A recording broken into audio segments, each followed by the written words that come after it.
My name's Peter Orton. I'm putting my hand up as a candidate in the upcoming elections in Mornington here, in the Briars Ward. And I thought I might just spend a couple of minutes to talk about who I am, what my background is. I was born in eastern Victoria, and most of my childhood was spent in a small community town, which was a really lovely way to have my formative years. My family moved to Melbourne, and I was involved in a very large business, a family business, with my two brothers and my father. It was quite a large company. We grew very quickly over 25 years. To the end, we had something like about 130 staff. We had 4 sites in 3 states, so it was quite a big business. There was a lot of pressure involved, and my wife and I decided that we wanted to move back from that sort of high-pressured life to have a quieter lifestyle. We moved to Mornington, and we've since had 3 children here. And our 3 children have been able to ride their bikes to school, to the library and so forth. So they had a very similar upbringing to what we had in our years, which has been a wonderful gift. Our years in Mornington have made us appreciate community, because we have lots of relationships that have been going for over 20 years. When I first moved down here, I wasn't really skilled for anything down here, so I had to think about what we could do, and we reinvented ourselves. And my wife and I have always decided, we always love the idea of sharing a family table, so we you might say foolishly, decided to open a restaurant, which for anybody that's in hospitality would realise is a very challenging business. And I wasn't particularly skilled at it, but we had to learn on our feet. And I learned a lot of really, really important lessons about business. Even though I'd been involved in a very large corporate business, to work in small business, particularly on the Mornington Peninsula, it is really tough, because there aren't too many areas where you can find employment down here. Hospitality is a big one, and viticulture, of course. But we learnt that. We did something which was really challenging, and we learnt on our feet. We really had to go back to square one. Company started, we were only very small. The business continued to grow over the years, so for about 8 years.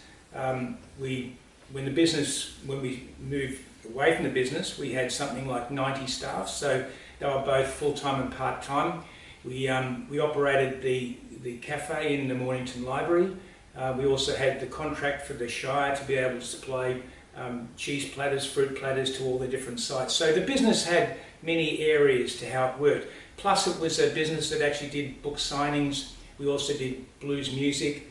But these were creative things we had to learn, because we had to be able to find ways of engaging with our customers. And to do that, you've got to think outside the square. You've got to be able to generate activity so that people want to buy stuff from your business. So I understand what's important about business and how to operate business, and I think that particularly now that's important. I learned a lot also in my corporate business, because I understood about marketing, and I understood the value of customer and service delivery. And those skills have held me in good stead, and I think they're sort of skills that help us understand how our business could operate here on the Mornington Peninsula. My brother and I also set up a business in Carrum Downs. It was a renewable energy business. What we did was we manufactured equipment to help people use methane as an energy alternative. It's a global market, the renewable energy area. There was a lot of pressure. There wasn't a lot of subsidies and support for small business. The pressure actually was a bit too much, and I came down with a very serious kidney disease and lymphoma, and that was in about 2012. And I've learned a lot since that 2012, because really I've recognised the value of our community, because it was the community and our connections around here that actually helped me become well. During that time, I also had a lot of friendships that I have here, and we were talking about different things that were happening in community that we weren't happy about. And we thought, well, rather than just talk about it, that we should do something about that. So we actually formed the group called Peninsula Voice.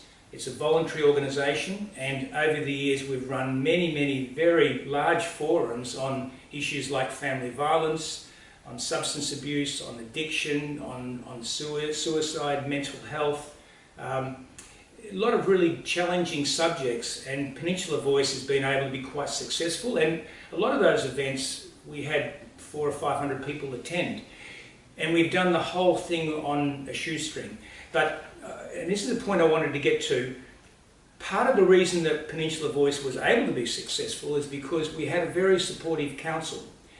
All of the functions that we ran were actually run in council properties. They also provided insurance and so forth. So it was really council providing us the capacity to be able to run events that we couldn't do on our own. So I think we should take a moment to recognise how important that is, because if they weren't there supporting us, we wouldn't be able to do that work in community. So it was a good example of how local government can work with local groups and be very, very successful. In summary, I wanted to come back to the point about what I've learned in community and working with council. I've had the good fortune to work with a number of councils, not just Mornington, and I actually learned that a lot of the work that's being done in Mornington is actually best practice. I've seen how other councils work, and I think that on balance, the Mornington Shire is a very good council, and that doesn't happen for no reason. It's very important that we actually recognise the good work that council does do and is doing through COVID-19 and trying to bring people together.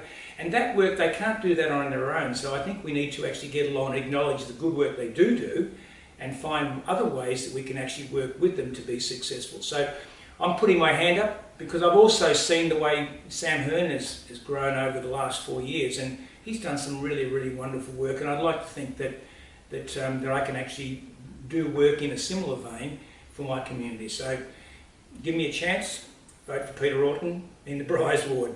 Thank you.